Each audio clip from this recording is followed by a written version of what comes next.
प्रधानमंत्री ने लखनऊ में यूपी इन्वेस्टर्स समिट का किया उद्घाटन। कहा, दुनिया को जिस भरोसेमंद साथी की तलाश वह भारत।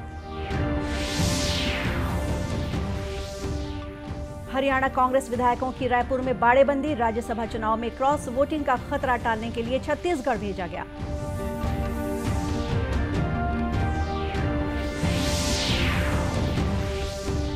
उदयपुर चिंतन शिविर के फैसलों को अक्षरशः लागू करेगी प्रदेश कांग्रेस। रायपुर में कार्यशाला के बाद तैयार हुआ रोड मैप।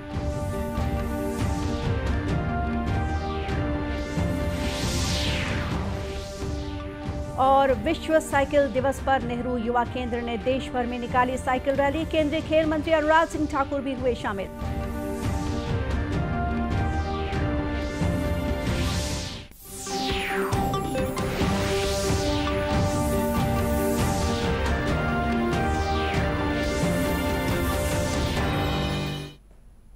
नमस्कार, आप देख रहे हैं दूरदर्शन समाचार। मैं हूं गोपा सान्याल और अब समाचार विस्तार से। प्रधानमंत्री नरेंद्र मोदी ने आज लखनऊ में आयोजित ग्राउंड ब्रेकिंग सेरेमनी में 80,000 करोड़ रुपए की 1,406 औद्योगिक परियोजनाओं का शिलान्यास किया। श्री मोदी ने उत्तर प्रदेश में भरोसा करने के लिए निवेशकों का धन्यवाद किया। उन्होंने कहा कि यूपी के युवाओं की प्रतिभा, उनका संकल्प और समर्पण आपके सभी सपनों को पूरा करेगा। यूपी में 80,000 करोड़ रुपए से ज्यादा के निवेश से संबंधित समझौते हुए हैं। ये रिकॉर्ड निवेश यूपी में रोजगार के हजारों नए अवसर बनाएंगे। प्रधानमंत्री ने कहा कि दुनिया आज जिस भरोसेमंद साथी को तलाश रही है, उस पर खरा उतरने का सामर्थ्य सिर्फ हमारे लोकतांत्रिक भारत के पास है।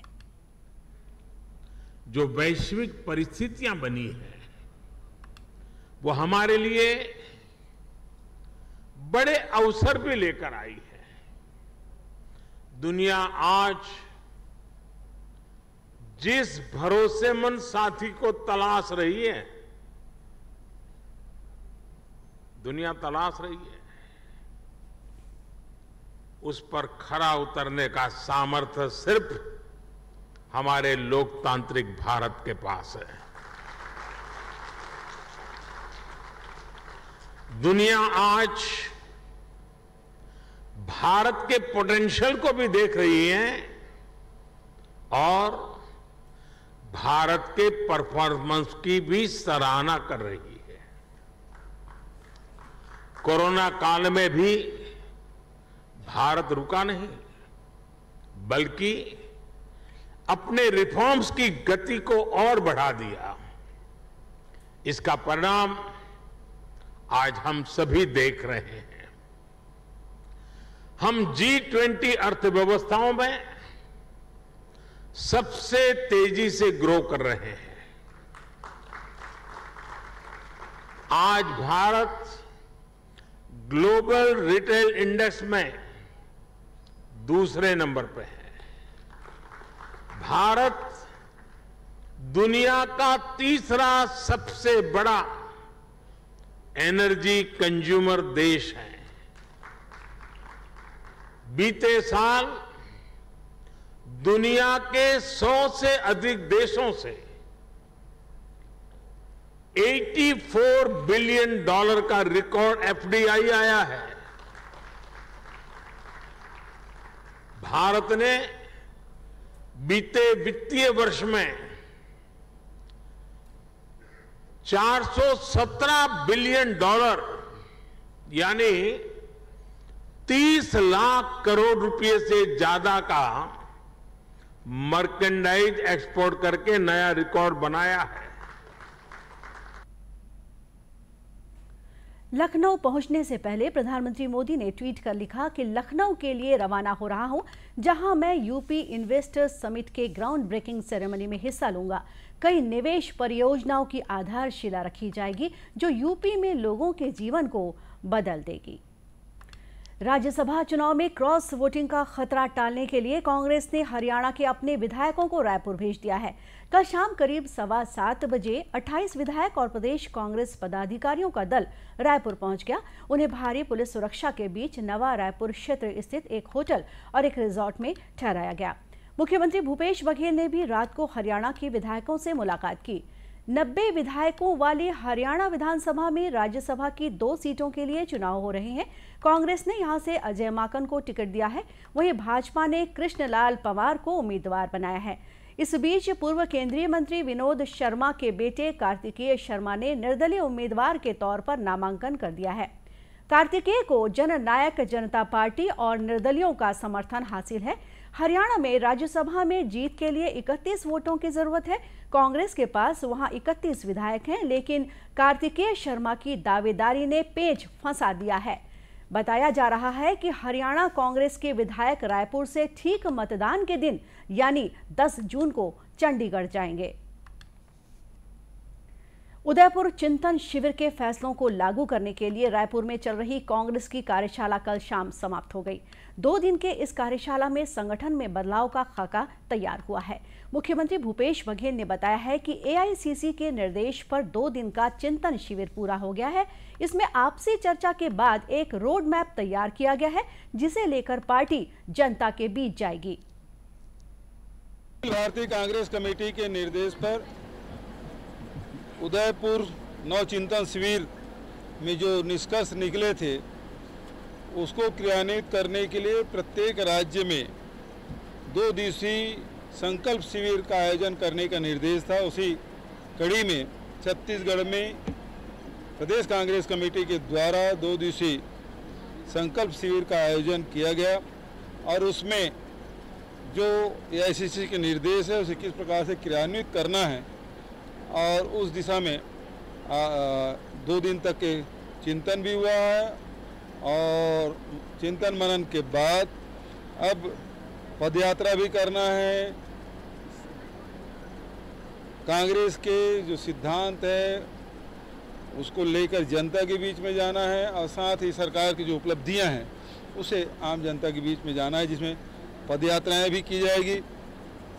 विधानसभा स्तर पे, जिला स्तर पे, प्रदेश स्तर पे सब पदयात्राएं आयोजित की जाएगी। कांग्रेस के प्रदेश अध्यक्ष मोहन मरकाम ने कहा है कि उदयपुर चिंतन शिविर के एक फैसले का अक्षरशः पालन किया जाएगा। तय हुआ है कि प्रदेश के सभी 90 विधानसभा क्षेत्रों में 75 किलोमीटर लंबी पदयात्रा निकाली जाएगी। कबीरधाम जिला पुलिस ने चिटफंड धोखाधड़ी मामले में पीएसीएल के एक संचालक को दिल्ली से गिरफ्तार किया है। पंजाब के पटियाला निवासी आरोपी जोगिंदर टाइगर पर कवर्धा सिटी कोतवाली और कुंडा थाने में स्थानीय जमाकर्ताओं के 6,66,54,745 रुपए की धोखाधड़ी का आरोप है। कबीरधाम के पुलिस अधीक्षक लाल उमेद सिंह ने बताया कि पीएसीएल मामले में 14 आरोपी हैं, जिनमें से 5 को पहले ही गिरफ्तार किया जा चुका है। कंपनी के विरुद्ध में 2 अपराध पंजीबद्ध हुए थे। इस पीएसीएल कंपनी में टोटल 14 आरोपी थे, जिसमें डायरेक्टर भी शामिल हैं। इसमें पूर्व में 5 आरोपियों को गिरफ्तार किया जा चुका था। अन्य आरोपियों की पता तलाश की जा रही थी कि सूचना प्राप्त होने पर पुलिस के द्वारा दिल्ली में जाकर के आईटी स्टेशन में एक सूचना के आधार पर दबिश दी गई और जोगिंदर टाइगर नाम के एक आरोपी है जो इसका डायरेक्टर भी है। इस बीच बेमेतरा पुलिस ने भी पीएसीएल के गिरफ्तार संचालक अनुराग शर्मा की कार और पंजाब की मोहाली में 2 बंगलों की जानकारी कलेक्टर के साथ साझा की है। इस संपत्ति को जब्त किया जा रहा है। अधिकारियों ने बताया है कि जब्त की गई संपत्ति की कीमत करीब 15 करोड़ 30 लाख रुपए आंकी गई है। इस संपत्ति को कुर्क करने की प्रक्रिया जारी है। आज विश्व साइकिल दिवस है। युवा कार्यक्रम और खेल मंत्री अनुराग सिंह ठाकुर ने नई दिल्ली के मेजर ध्यानचंद स्टेडियम से राष्ट्रव्यापी fit India freedom rider cycle rally का शुभारंभ किया। श्री ठाकुर ने रैली के दौरान साइकिल से 7.5 किलोमीटर की दूरी तय की। इस अवसर पर केंद्रीय मंत्री मनसुख मांडविया और किरेन रिजिजू के साथ 750 युवा साइकिल चालकों ने भी रैली में भाग लिया। श्री ठाकुर ने लोगों से फिट इंडिया अभियान को बढ़ावा देने के लिए साइकिल का उपयोग करने का आग्रह किया। मंत्रालय भारत सरकार ने भी एक अनूठी पहल की है। 3 जून विश्व साइकिल दिवस के अवसर पर साइकिल रैली का आयोजन किया जा रहा है। इस रैली के माध्यम से साइकिल से स्वास्थ्य को होने वाले लाभ का एवं पर्यावरण के प्रति जागरूकता का आग्रह किया जा रहा है। अमृतकाल के दौरान जनहित में अन्य गतिविधियों का आयोजन भी भविष्य में परस्पर जारी रहेगा। मैं युवा कार्यक्रम एवं खेल मंत्री अनुराग सिंह ठाकुर आपसे अनुरोध करता हूं कि आप अपने अपने क्षेत्रों में साइकिल रैलियों का आयोजन करें एवं अधिक से अधिक संख्या में लोगों को साइकिलिंग करने के लिए प्रेरित भी करें। इधर दुर्ग जिले के सैकड़ों युवाओं ने सांसद विजय बघेल के नेतृत्व में महात्मा गांधी कला मंदिर सिविक सेंटर भिलाई से साइकिल रैली निकाली। मुख्य अतिथि विजय बघेल ने स्वामी विवेकानंद जी के तैल चित्र पर माल्यार्पण के बाद रैली की औपचारिक शुरुआत की। सांसद विजय बघेल ने कहा कि साइकिल चलाकर पर्यावरण संरक्षण में मदद की जा सकती है। हमारा स्वास्थ्य भी अच्छा रहता है, पर्यावरण संतुलन भी बना रहता है, क्योंकि आज आए दिन डीजल पेट्रोल की गाड़ियां चल रही है, उससे प्रदूषण भी होता है। आज हम अनेक बीमारियों से ग्रसित हो रहे हैं, लेकिन जब साइकिल चलाने वालों को हम देखते हैं, मैंने अपने खुद का अनुभव किया कि मैंने जब साइकिल चलाया करता था जब मैं बचपन में, तो उसी का लाभ आज मुझे मिल रहा है। युवाओं की यह साइकिल रैली महात्मा गांधी कला मंदिर सिविक सेंटर भिलाई से शुरू होकर विवेकानंद परिसर दुर्ग में समाप्त हुई। इस दौरान कुल 7.5 किलोमीटर की दूरी तय की गई। नेहरू युवा केंद्र संगठन ने देश भर में 75 प्रतिष्ठित स्थानों पर साइकिल रैलियां आयोजित की हैं। प्रत्येक रैली में 75 प्रतिभागी 7.5 किलोमीटर की दूरी तय करेंगे। दर्शकों, आजादी के लिए भारत का शानदार संघर्ष आधुनिक विश्व के महानतम संघर्षों में से एक है। दूरदर्शन समाचार इतिहास की धारा बदलने वालों की झलक रोजाना आपके लिए लेकर आ रहा है। आज हम बात कर रहे हैं क्रांतिकारी स्वतंत्रता सेनानी अवनीनाथ मुखर्जी के बारे में।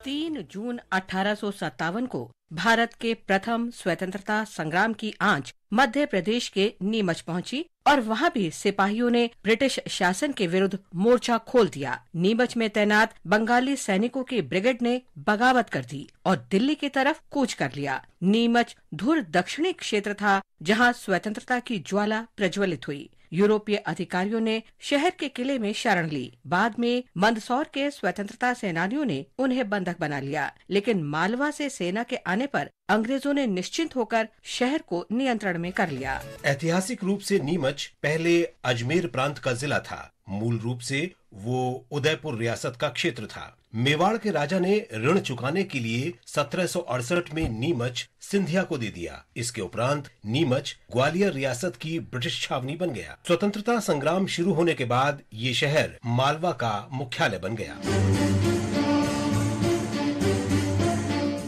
आज हम क्रांतिकारी स्वतंत्रता सेनानी अवनीनाथ मुखर्जी को भी याद कर रहे हैं। उनका जन्म 3 जून 1891 को मध्य प्रदेश के जबलपुर में हुआ था। महाविद्यालय में पढ़ाई के समय ही अवनी भारत में ब्रिटिश उपनिवेशवाद के विरुद्ध चलाए जा रहे क्रांतिकारी स्वतंत्रता आंदोलन से प्रेरित हुए। पढ़ाई पूरी करने के उपरांत अवनी ने भारत छोड़ दिया और विदेश में रह रहे भारतीय क्रांतिकारियों के संगठन में शामिल हो गए। उन्होंने जर्मनी और जापान में धन और हथियार एकत्र करने का कार्य संभाला और उसे भारतीय धरती पर उपनिवेशवाद का विरोध करने वाले क्रांतिकारियों तक पहुंचाना आरंभ कर दिया। 1912 में अवनी मुखर्जी भारत आ गए और उत्तर प्रदेश में क्रांतिकारी संगठन में शामिल होकर देश सेवा का कार्य जारी रखा। जापान से लौटते समय अंग्रेजों ने उन्हें सिंगापुर में गिरफ्तार कर लिया, लेकिन अवनी यूरोप जाने में सफल रहे और सुरेनकार, भूपेंद्र नाथ दत्त और मोहम्मद बरकतुल्लाह जैसे कॉमरेड की सहायता से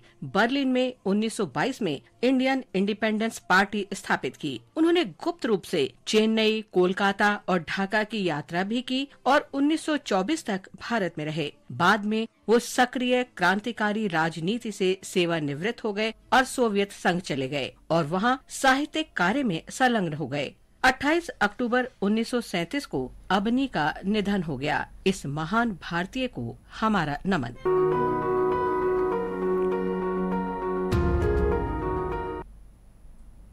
और इसी के साथ ये समाचार बुलेटिन यहीं समाप्त हुआ। नमस्कार।